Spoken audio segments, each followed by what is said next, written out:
नमस्कार दोस्तों और आई शुड से फ्रेंड्स, मेरा नाम है चमकीली और आप देख रहे हैं चमकीली सिनेमा। और आज हमारी चर्चा का विषय है कि एक एक्टर बनने के लिए किन टेक्निकल चीज़ों की ज़रूरत होती है। आप में से कुछ कहेंगे स्क्रीन प्रेजेंस, तो या फिर कुछ कहेंगे हिटिंग ऑन द मार्क, या बहुत सारी चीज़ें हैं। बट एक लार्ज चंक बिलोंग करता है वॉइस को। एक एक्टर के लिए उसकी वॉइस बहुत ज़्यादा इंपॉर्टेंट है। कुछ एक्टर तो अपनी डायलॉग डिलीवरी के लिए ही फेमस है, उनका पूरा करियर ही उनकी डायलॉग डिलीवरी पे बेस्ड है। या फिर उनकी जगह दूसरे एक्टर्स हैं लाइक रणवीर सिंह, जो अपनी वॉइस मॉड्यूलेशन के लिए जाने जाते हैं, जो अपने हर कैरेक्टर के अनुसार अपनी वॉइस को बदल सकते हैं। इवन रणवीर सिंह के राइवल रणबीर कपूर ने भी रणवीर सिंह की वॉइस मॉड्यूलेशन की तारीफ की थी और इंटरव्यू में पूछे जाने पर उन्होंने कहा था शायद वो उनकी वॉइस मॉड्यूलेशन की टेक्निक को सीख सकें। Would you steal from the following people if you could steal anything? Ranveer Singh. I think he's extremely talented in voice modulation. That's something which I believe that I lack as an actor is voice modulation. So I would really like to learn from him how to do that. पर बॉलीवुड तो भगवान ने अलग ही बनाया है। यहाँ पे कुछ एक्टर्स ऐसे हैं जिन्होंने अपनी फिल्मों में एक शब्द भी नहीं बोला और बेस्ट एक्ट्रेस का अवार्ड लेकर बैठे हैं। इसमें वो एक्टर्स होते थे जिनको हिंदी नहीं आती थी, विच इज शेमफुल, क्योंकि आप जिन लोगों से पैसे लोगे आप उन्हीं की भाषा नहीं बोल पा रहे हो। और दूसरी तरफ वो लोग होते थे जिनकी आवाज डायरेक्टर को ही नहीं पसंद आती थी। तो आज हम दोनों की बात करेंगे। So let's start without wasting time. Drum roll please with number 1, Amisha Patel. Amisha Patel के एक्टिंग करियर की दो सबसे बड़ी फिल्म कहो ना प्यार है और गदर एक प्रेम कथा में अमीषा जी ने अपनी आवाज ही नहीं दी, एक एक्टर जो बोलता ही नहीं है, उनकी आवाज दी legendary dubbing artist Mona Shetty ने। 2000 में आई Kaho Naa Pyaar Hai was considered the biggest debut in the history of Indian cinema. वहीं दूसरी ओर गदर के लिए अमीषा जी के लिए अवार्ड्स की लाइन लग गई। Filmfare award for best actress, star screen award for best actress, IIFA award for best actress, Zee cine award for best actress. तो अगर आप एक थिएटर एक्टर हो जो अपनी वॉइस मॉड्यूलेशन पर काम कर रहे हो तो जाके शीशा देखो। Next on the list is of course Katrina Kaif. Katrina Kaif की ओरिजिनल आवाज कुछ इस तरह है। गर्लफ्रेंड नहीं, अब तुम्हारी उम्र शादी की हो गई है। और मोना शेट्टी की आवाज मिलने पर वो कुछ इस तरह साउंड करती हैं। तुमको जो करना है कर लो, मेरे पास अब और पैसे नहीं है खर्च करने के लिए। अगर तुम्हें वो पैसे नहीं मिले तो समझ लेना सब कुछ खत्म हो गया। इससे पहले कटरीना कैफ के फैंस पागल हो जाएं, मैं बताना चाहती हूँ कि मैं भी कटरीना कैफ की बहुत बड़ी फैन हूँ।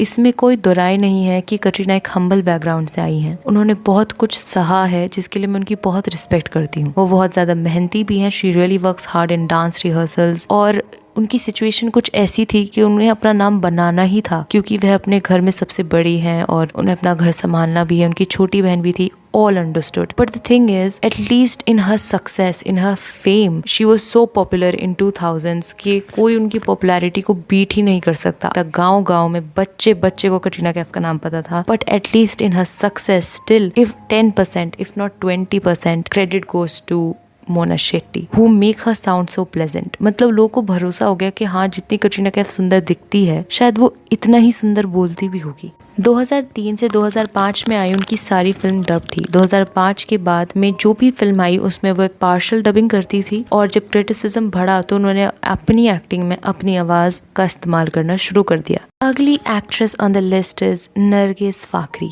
मैं इसका दूसरा नाम नहीं लूंगी, मैं सिर्फ इसे नरगिस ही बुलाऊंगी। हालांकि मुझे ऐसा लगता है कि इम्तियाज अली थोड़ा सा ओवर हाइप्ड है रॉकस्टार के लिए। मतलब एक तरफ हम कह रहे हैं कि वो बहुत ज्यादा फिल्म मेकिंग का पैशन है उनके अंदर और वो हर एक्टर को कैरेक्टर के नजर से देखते हैं, पर उन्होंने अपनी एक मेन फिल्म रॉकस्टार में एक अमेरिकन एक्ट्रेस को कास्ट कर लिया जिसको एक्टिंग भी नहीं आती। मतलब इंडिया में हजारों लड़कियां हैं जो अच्छी एक्टिंग भी करती हैं, जो कश्मीरी पंडित ही हैं जिसका रोल नरगिस फाकरी ने रॉकस्टार में निभाया है। So you know she will also match the background, the culture with the character. She will really relate to the character.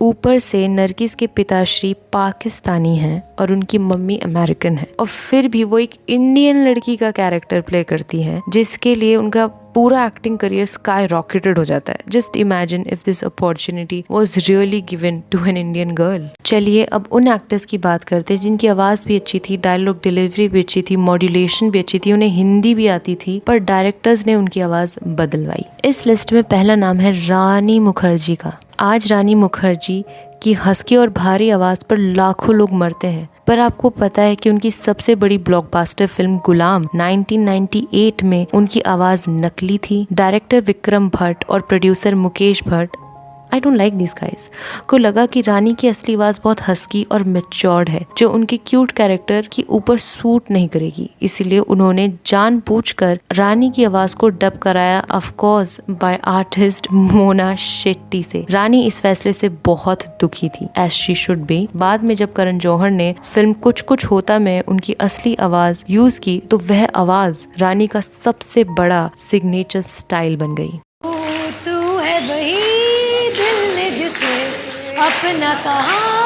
Next on the list is Bipasha Basu. Bipasha की रियल वॉइस बहुत बोल्ड, डीप और थोड़ी heavy है। 2000 के दौर में directors का मानना था कि हॉरर फिल्मों की हीरोइन को डराना और चीखना पड़ता है और इसीलिए उनकी आवाज एकदम पतली और संस्कारी होनी चाहिए, इसलिए उनकी अच्छी खासी आवाज को मिटाकर पूरी फिल्म किसी और से डब कराई थी। तीसरा बड़ा नाम जो इस लिस्ट में जुड़ा है वो है बॉलीवुड की पहली सुपरस्टार श्रीदेवी का। उनकी रियल आवाज बहुत प्यारी और स्क्वीजी क्यूट थी, पर उनकी शुरुआती करियर की लगभग सारी हिट फिल्मों में उनकी आवाज उनकी थी ही नहीं।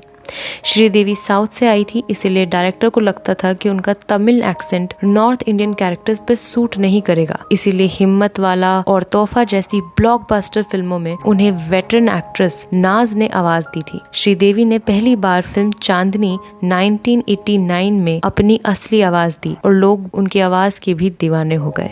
इस लिस्ट में सिर्फ एक्ट्रेसेस शामिल नहीं हैं, बल्कि मेल एक्टर्स भी हैं, और जिसमें सबसे पहला नाम आता है जॉन इब्राहिम का। साल 2003 में फिल्म आई जिस्म। फिल्म सुपर हिट रही और जॉन रातों रात नेशनल क्रश बन गए, लेकिन इस फिल्म में जो भारी और इंटेंस आवाज आपने सुनी थी वो जॉन की थी ही नहीं। पारसी और मिजोरम बैकग्राउंड से आने वाले जॉन का हिंदी एक्सेंट उन दिनों बहुत कमजोर था। वह एक पैशनेट लॉयर के डायलॉग डिलीवरी नहीं कर पा रहे थे। तब एंट्री हुई इंडस्ट्री के डबिंग किंग विराज अदव की। विराज ने अपनी आवाज से जॉन के कैरेक्टर में वो जान फूकी कि स्क्रीन पर आग लग गई। सिर्फ जिस्म नहीं, एतबार, पाप में भी उनकी आवाज को डब किया गया। अगर विराज अदव का सपोर्ट नहीं मिलता तो शायद जॉन एक साइलेंट मॉडल बनकर रह जाते। देखो, एक दो फिल्मों में समझ आता है, पर पूरा करियर ऐसे ही बनाना या ऐसी डबिंग एक्टिंग को बेस्ट एक्टर का अवार्ड दे देना बिल्कुल भी जस्टिफाइड नहीं है। ये एक्टर्स करोड़ों रुपए कमाते हैं हिंदी फिल्म इंडस्ट्री से।